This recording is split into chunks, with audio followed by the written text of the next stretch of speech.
Hey, everybody. Welcome to another special episode of the WCPO High School Insider Podcast here at the Kenwood Town Center. Chick-fil-A, the sixth and final special event previewing the high school football season around the greater Cincinnati and Northern Kentucky Chick-fil-A restaurants. Special thanks to operator Garth Truder and his entire family. One of the family members is up here, by the way. We're going to talk to him here in a little bit, but all the hospitality, as always, here at the Kenwood Town Center. Chick-fil-A is outstanding. Speaking with 15 coaches overall from around the area over these 6 special events. And just a reminder, as you can see the promo behind me, this WCPO High School Insider Podcast is brought to you by Chick-fil-A, Greater Cincinnati, Northern Kentucky. Enjoy a free Chick-fil-A original chicken sandwich in the Chick-fil-A app August 21st through the 31st. And pleased to be joined by Sycamore head coach Scott Datillo. He's joined by 3 of his players. We also have senior defensive end Jihad Jabbar, senior quarterback Seth Truder, and senior free safety Elijah Hill. And Coach, you're one of our mainstays here at the WCPO High School Insider Podcast inside the Kenwood Town Center Chick-fil-A. And I always appreciate your time and sincere thanks for doing this. And tell us a little bit about the Aviators this summer, what you like most about the team, what you've learned about your group as you head into week 1, opening the season against Kings, August 18th. Yeah, there's a lot of things I like, to be perfectly honest with you. Number one is we're senior-led. I think that's so important.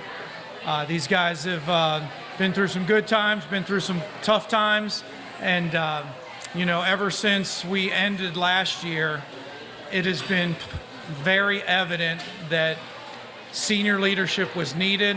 It was recognized by the coaches, it's been recognized by the players, and it's painfully obvious the effort that they've put into being positive leaders and positive role models for our team, which is challenging when you have a year like we had last year.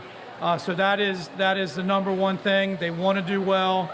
I always feel like when there's something about being a senior that's different. I still remember it as a player. I played football since I was in the 3rd grade, and you'd always be excited, you'd be excited. You go to high school and it's something new, but the first practice when you were a senior felt different for whatever reason. And we got a group of 20-ish kids that are recognizing that difference. And I really feel that that's an important thing that's going to be positive for us this year. Was there a moment for you in the winter or in the spring where maybe one of these seniors or another player stepped up and said something to the group, or maybe just in a one-on-one conversation with you that really struck you in terms of that senior leadership? At the moment, I don't remember a specific event, but I do remember is the weight room feeling different.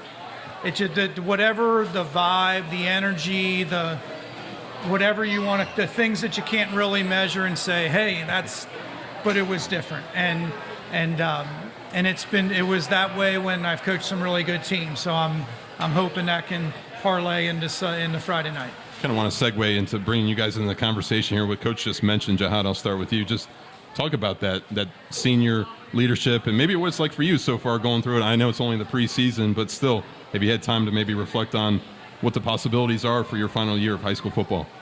Oh, man, it's kind of hard where I should start because just hearing the words from others and Elijah, he would do these weekend things, these weekend drill practices, and it's like little stuff like that it brings everyone closer, and it puts more my faith in the team that I know we're gonna practice our hardest and just really give it our all. What were those kind of weekend drills? What did you guys go through? We would do footwork, a lot of footwork, really creative footwork that he'd get from the camps, and we condition, set up little competition between each other, all those fun stuff. And I think especially the fun stuff is what made us, really unite as a team. Tell me about that special bond, maybe even from a defensive standpoint. How does that help maybe during a game, knowing that you can maybe harken back to that moment with your teammates? Yeah, the bond is absolutely it's great because it's how do I say this? it's like a deeper bond when we're going against each other.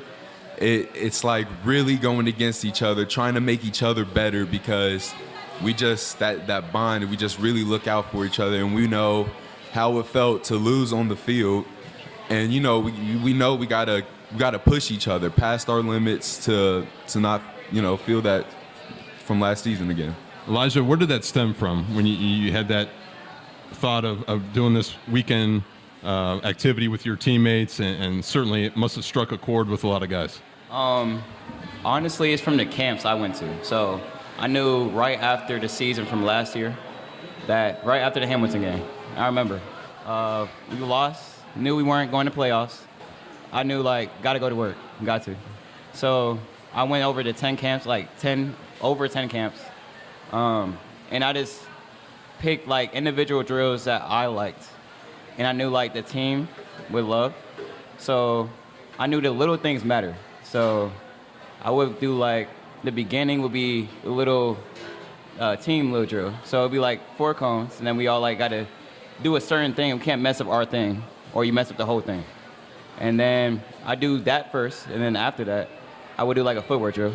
Make sure our footwork's nice, because you have to have footwork in football. You can't miss a step. If you miss a step, it could lead to a big play, opposite side. Also, and then at the end, I do a little competition, get the team riled up, have fun with it. That's one thing that we need to do this year than last year, because last year, it wasn't fun. You didn't have that eagerness. Right now, I'm eager right now, not gonna lie to you, but we know this year we have to have fun.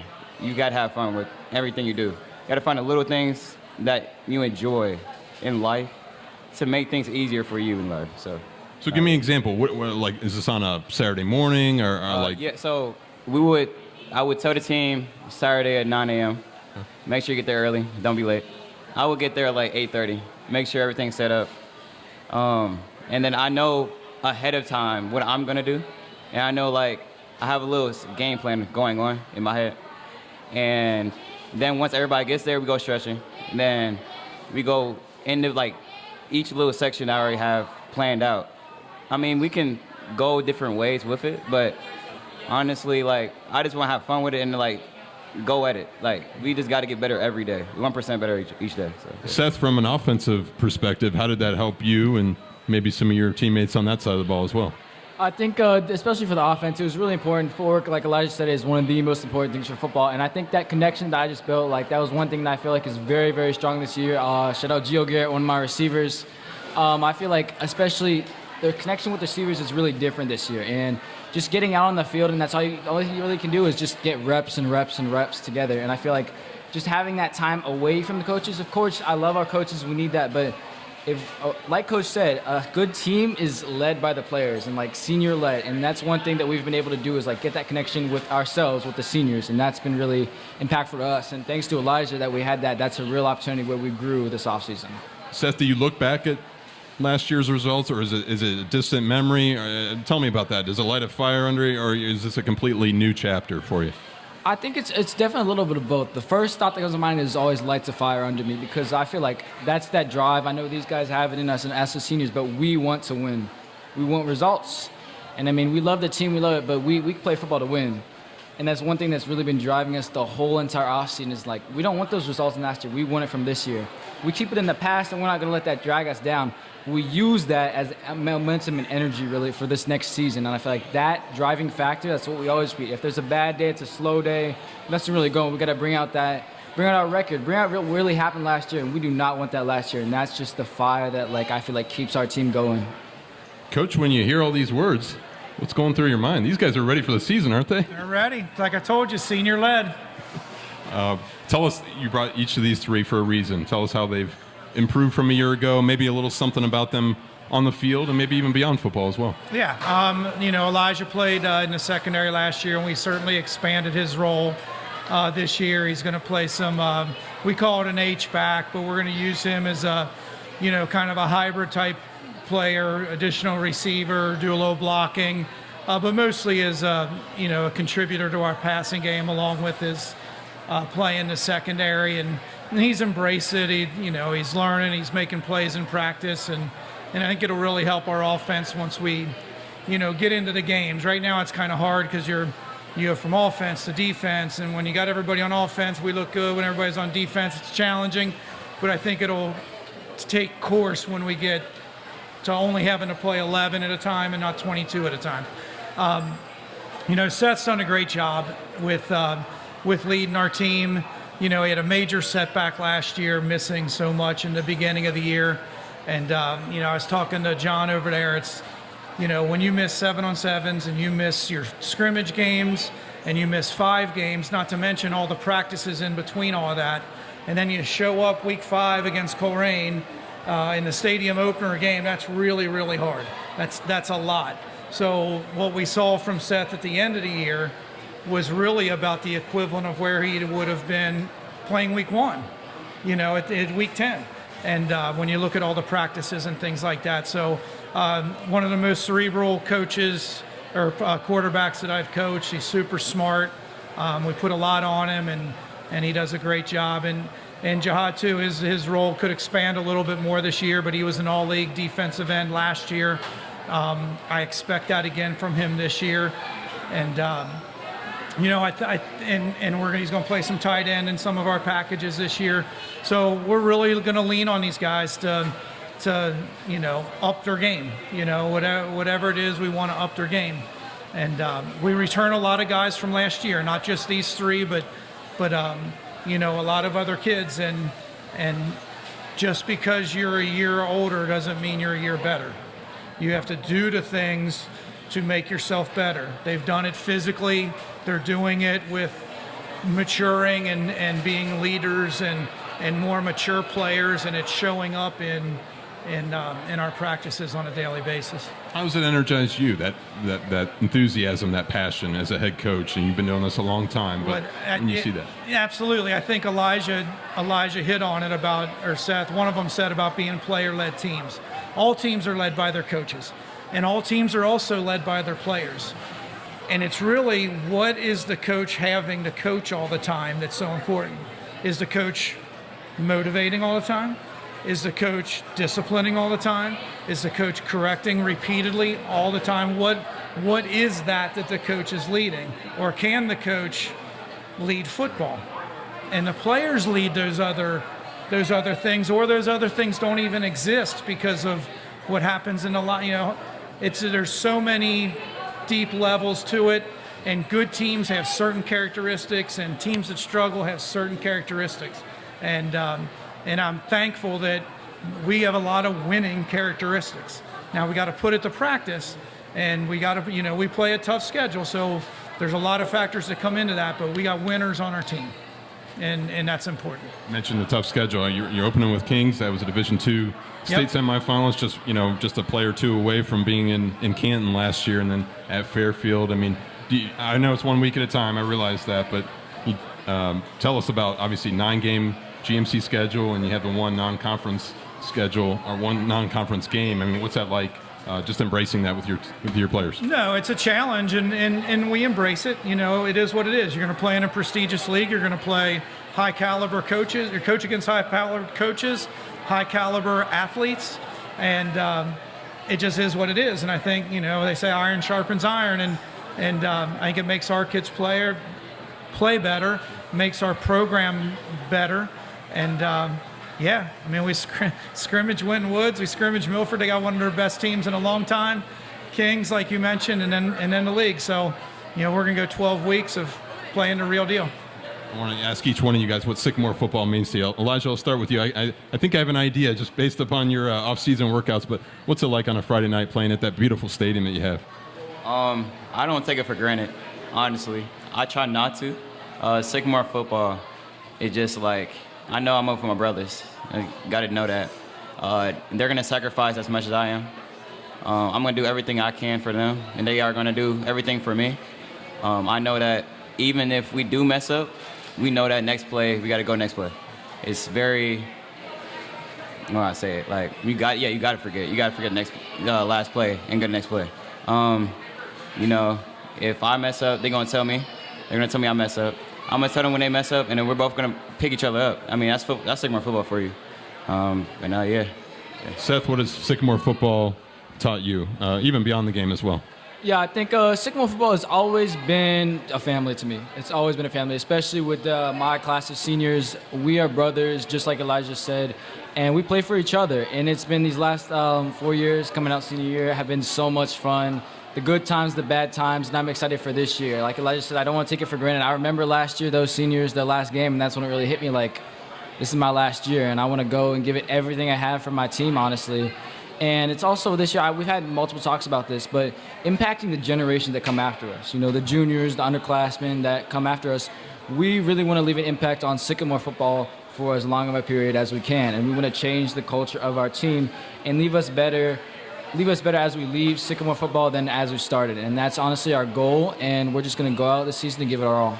Jihad, kind of piggyback on that a little bit. Tell us a little about leaving the program in a better place for younger classes coming up for you. How important is that to you personally? Oh, to me, it's on. It's me. Just like to inspire them next year to pretty much show how hard you got to go to get what you want. And it's not just in football. It's really a life thing, you know. And going back on your other question, when you asked what Sycamore football is, for me personally, it's really lots of life lessons, you know, like from the very beginning. I've learned to, you know, for example, I learned to push through, you know, when you feel like giving up, you know, you just got to keep going, you know, and I think that alone will carry you very far in life. And also to cherish the memories, back to what they were saying, to cherish those memories with my teammates and, you know, look at them more as like, it's pretty much a family. And back, like also with the bond, you know, that's all they're gonna cherish that memory, our memories with them, see how we treated them, how we lifted them up, all those stuff, and they're gonna take it into the next season, hopefully. Great perspective, Coach. Really appreciate your perspective and bringing in all three of your seniors here. It's been quite a treat to hear them talk, and all the best of luck to the Sycamore Aviators this season. Absolutely, thank you very much, and as always, thanks for all you do for high school sports, and for me personally, you're always there, and I appreciate that. Thank you, Coach. And that concludes our podcast here at the Kenwood Town Center Chick-fil-A, and we spoke with 15 coaches over the past 3 weeks, highlighting Greater Cincinnati and Northern Kentucky teams around the local Chick-fil-A restaurants. So we really appreciate everybody's support, and be sure to check out all of our episodes. All 6 of our episodes from the podcast are on WCPO.com as well. So again, thank you for listening and watching. We'll be talking to you soon as we continue our weekly podcast, our WCPO High School Insider podcast, brought to you by local Chick-fil-A restaurants throughout the entire high school football season.